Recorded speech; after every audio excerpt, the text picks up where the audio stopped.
ମୁଁ ଆଜି ଆସିଛି ଲବଣଗିରିରେ ଥିବା ଜଗନ୍ନାଥ ମନ୍ଦିରକୁ, ଯାହାକି ଖୋର୍ଦ୍ଧା ଜଟଣୀଠୁ କିଛି ଦୂରରେ ଅବସ୍ଥିତ।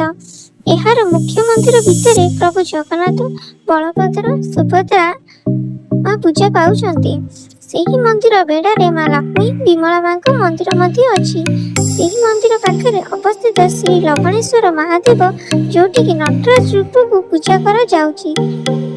ଏହି ଜାଗା ଭିଡ଼ିଓରେ ଯେତିକି ସୁନ୍ଦର ଲାଗୁଛି, ରିଏଲରେ ଦେଖିଲେ ତାଠୁ ବହୁତ ଅଧିକ ସୁନ୍ଦର। ଆପଣ ଯଦି ଆସିନାହାନ୍ତି ତ ନିଶ୍ଚିନ୍ତ ଥରେ ଆସିକି ଦେଖନ୍ତୁ।